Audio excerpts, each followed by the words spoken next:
You know, during my surgery, when they took away all of my EDC and my clothing and all that stuff, I realized they had removed my superpower. Just stuff.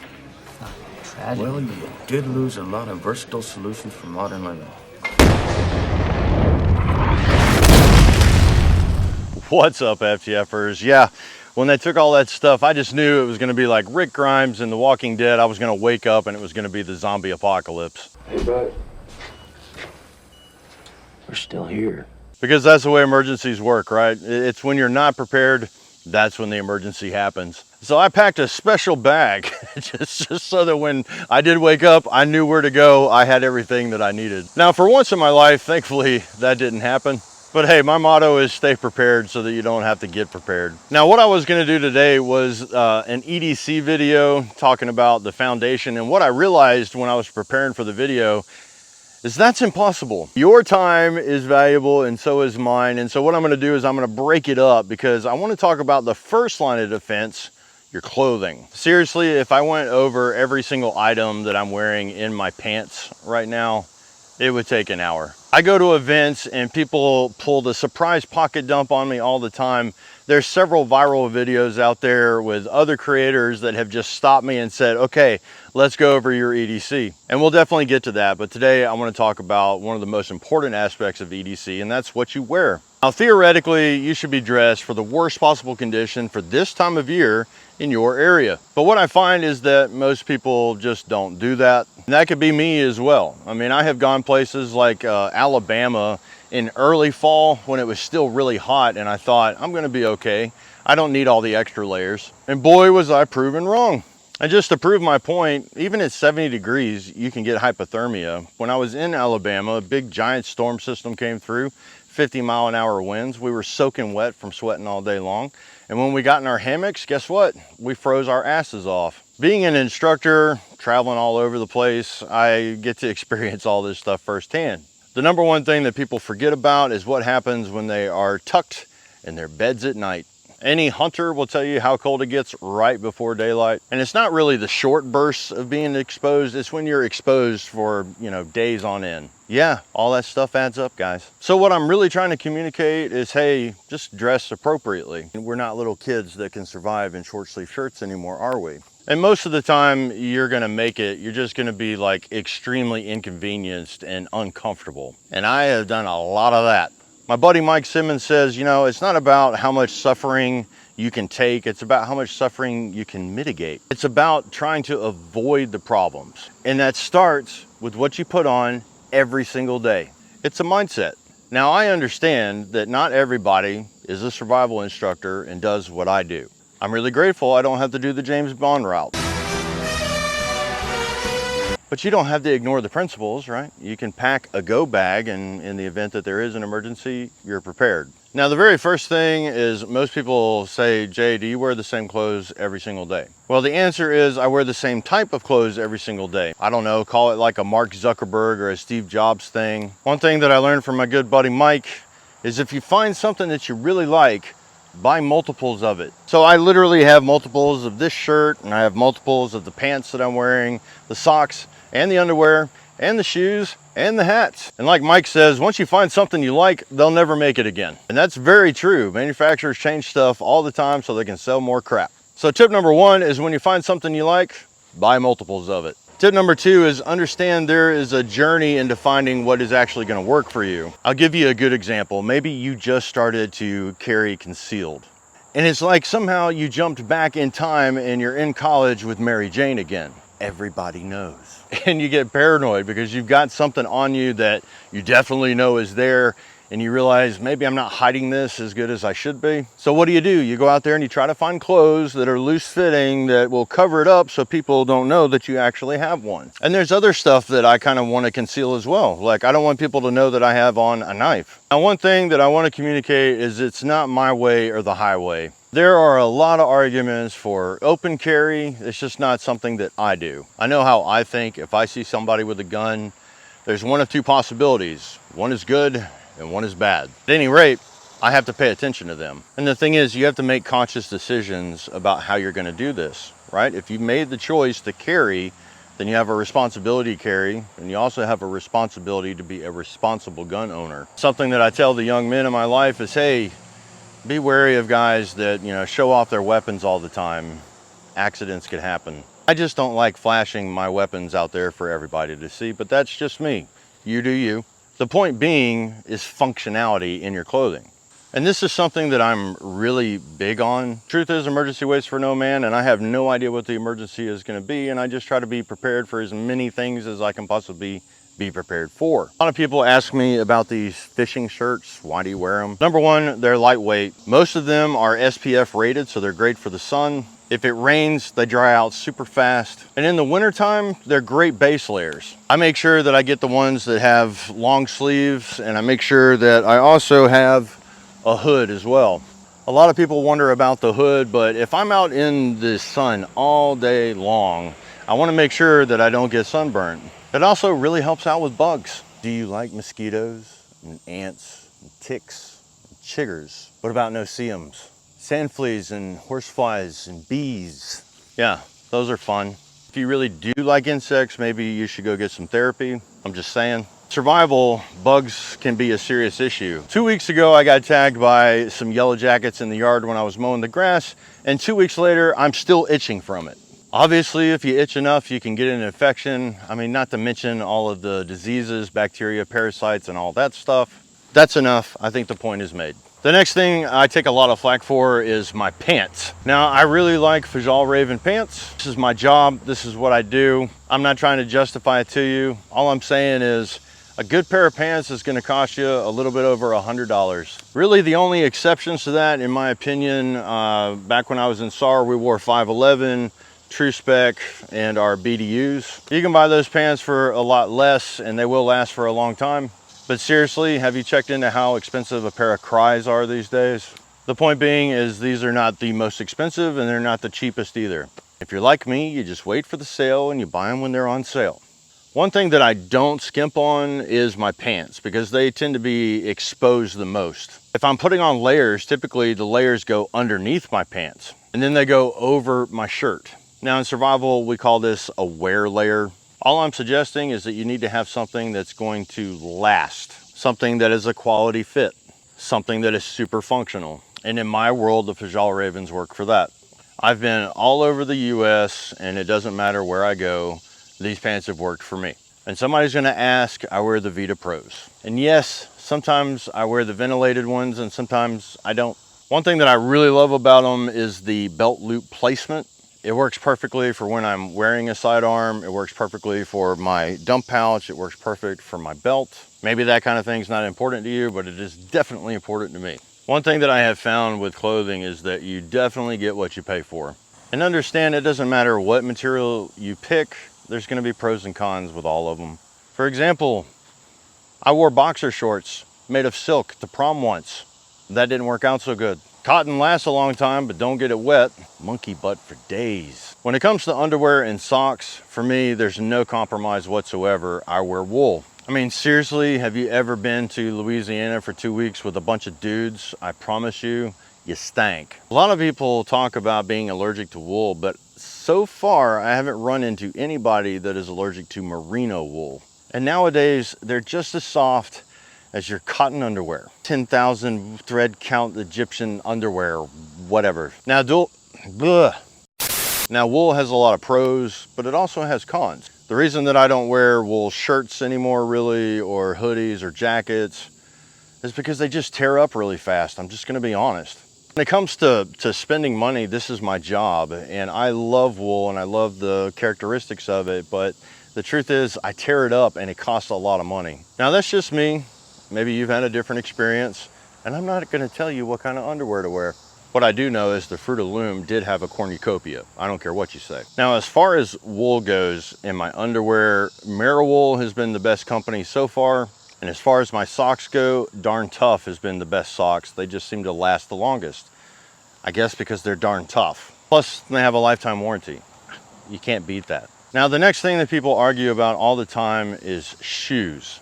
Here is what I have found so far. If it keeps water out, it also keeps water in. Gore-Tex is not a gift from God. I hate boots that are clunky and weigh a ton. Having been a tracker, I had to go after people in God knows where, and that meant that I had to have appropriate footwear for the job. And I'm telling you, that is really hard to find. The answer is, there is no perfect footwear. It's true. I'm sorry. We got to live with that. What I'm wearing currently are Vivos. They're Magna Forest Escape trackers. What I can say is they are very expensive, and I'm sorry. So far, they have been the best shoes that I've ever had though. Let's do some math real quick. I mean, when I was in search and rescue, some of our solo boots were like 700 bucks. Growing up on a tree farm, if you wanted a good pair of Danners, you were gonna pay $400. On my Vivos, they were about 280 bucks because I have boats for shoes. I wear a size 14 US. And for some reason, I can't find shoes anywhere near me. I have to order them. That sucks. I really like trying things on before I buy them. Sometimes I just have to take a chance, and if I don't like it, I have to send it back. What am I looking for in a shoe? Well, number one, I want them to be light. Number two, I want them to be rugged. Number three, I want them to have tread in case I got to shuck and jive. I want them to dry fast, and I 100% want a lace up. Unfortunately, if you want all of those things included in one pair of shoes, that means you're gonna have to pay for them. Some alternatives that don't cost quite as much, I like to wear Zeros, and that's spelled with an X. My favorite pair are the Mesa Trails. At the end of my career in search and rescue, that's what I wore the most. They seem to be the best, like if I'm getting in the water, like using them as water shoes. They work great if I'm climbing or mountaineering. They're pretty lightweight. I can tie them onto my pack if I want to change and wear my camp shoes. One thing I know for sure is at the end of the night, there's no better feeling than taking off a pair of boots. When I wear the Vivos and the Zeros, I don't get that. I can wear them even when I sleep at night, and it's no big deal. It's almost like wearing a good pair of socks. I did switch over to zero drop shoes. I gotta say, that was a process. It took me about 3 months to train the muscles that I wasn't used to using. Now, I will never go back. I put on a pair of Keens, and oh my God, my legs hurt after that. So I have put down heels forever. I am never going back. The benefits are real. One thing I can say for real is that my ankles are so much stronger. The hype, the buzz, believe it. Zero drop shoes are life-changing once you get used to them. But hey, if you like wearing high heels and a dress and you're a guy, then okay. The next thing are the accessories that go with what you wear, like your belt. I wear a Wazoo cash belt, and I don't mind shilling for Wazoo because they are the best. Pretty much everybody in this industry, that's what we wear. There's a reason for it.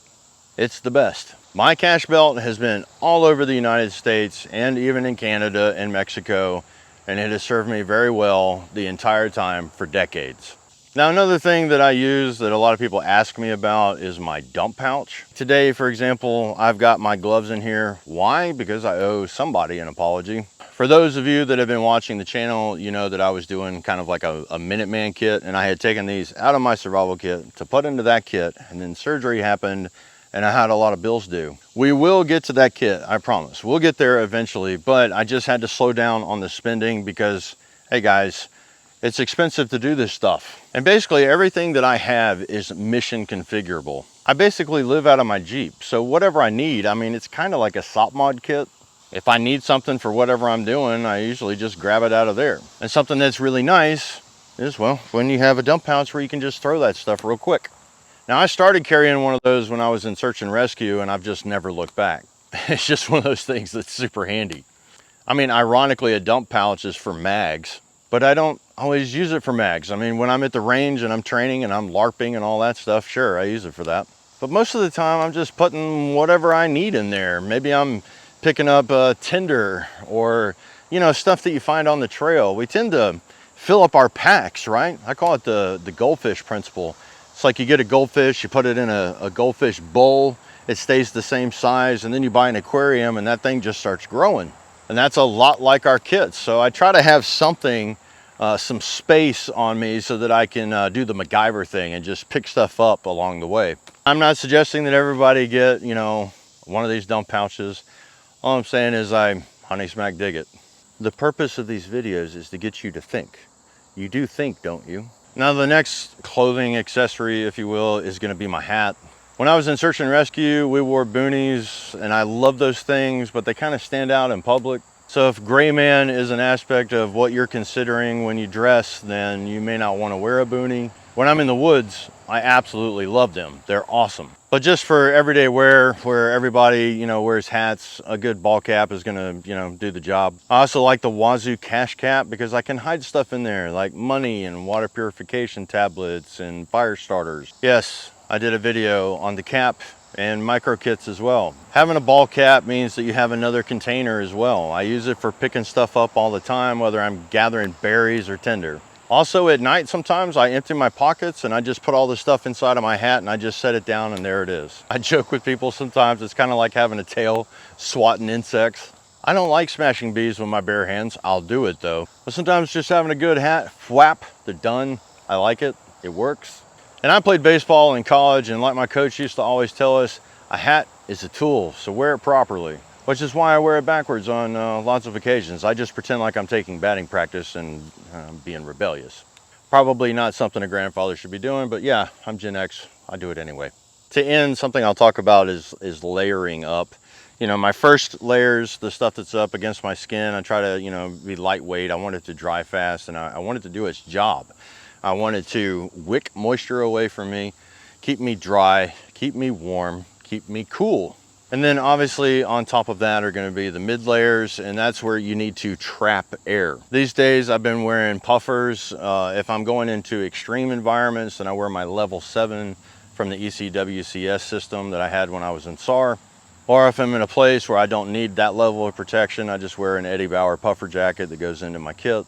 And then obviously on top of that, you need some kind of layer that is going to protect you from wind and moisture and snow and all the things. In survival, we call it a barrier layer. Barrier layers can be really tricky because, you know, if you wear one of those cheap garbage bag, you know, tops like a rain jacket or something like that, you were going to be sweating like, oh my God. And sometimes, like even here in the South, I don't even put on a rain jacket or a poncho because I just want to get wet and give off some of the heat. But when you are sustained wet, that's when all kind of problems start. And so there has to be like a balance there. Really, it's about knowing when to put the layer on and when to take the layer off. For example, if I start off in the winter and I know that I'm going on a big long trek, well, I don't put all my layers on. I save them in my kit where they can stay dry. I may start off cold, but I know by the time I get to where I'm going, I've got something dry that I can put on to keep me warm. And it's really all about mindset when you're doing this. Like I said, every day I wake up and I basically put on my uniform because it works. And high fashion isn't something that's, you know, a big deal to me. This isn't Zoolander. There it is. My mindset is that, you know, this isn't I'm not on the runway in Paris, right? I don't really care about the fashion aspect of it. For me, it's all about function, and the form can follow afterwards. One thing for sure, I don't want my clothes too loose and I don't want them too tight. I see plenty of people trip and fall because their knees catch on their pants. I also see a lot of people who get heat rashes for making poor choices with their clothing. Something that happens to me, sometimes when I'm by a fire, guess what? I get little holes in my clothes too. About the only time that doesn't happen is when I'm wearing some of my military clothing that's actually designed to resist that. But not everybody can wear military clothing, especially if you're trying to do the gray man thing. In the woods, it's great. When you're hunting, it's great. If you're going to the mall, not so great. Probably not a good idea to go to work like that. And there's other things to talk about too, like, you know, how do you keep your neck warm? Like I have a balaclava that I keep in my pocket in the winter. I also keep like fingerless wool gloves just because I like being able to use my fingers. And then I also have full gloves to go over everything. A lot of times, especially when I'm in the woods, I wear shamogs. They've got 100 uses. If you don't know about them, look them up. They're great. And obviously I wear beanies in the winter. Sometimes in the wintertime, it's great to have something on your head because you're not going to give off the heat quite as fast, and so you're just going to stay warmer that much longer. Really what it boils down to, guys, is you know what works for you, and the only way that you're going to learn that is by getting out there and gaining the experience. And I don't mean just going outside for brief periods of time. I mean like being exposed for days at a time. You learn a lot about your clothing choices when you do that, I promise. And in search and rescue, when I would go and rescue people, believe me, that was one of the big things that they talked about. If I had just dressed properly. And you know the next thing that came out of their mouth? Yeah, you guessed it. I never thought this would happen to me. So this isn't comprehensive. It definitely doesn't cover everything. But what I'm hoping is that maybe some of this will get you thinking a little bit. Because what applies to me doesn't necessarily apply to you. Only you know you. If you don't, maybe that's because you do need counseling. What I'm saying is you only get the 10,000 hours when you put in the 10,000 hours. So you guys know what's up. Get in the comment section. I screw up all the time.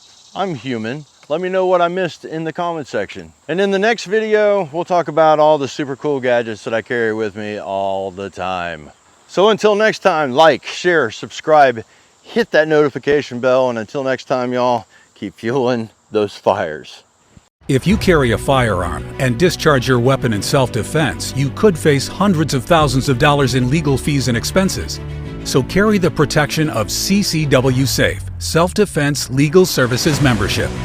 Upfront payment of all criminal and civil defense costs with no out-of-pocket for members.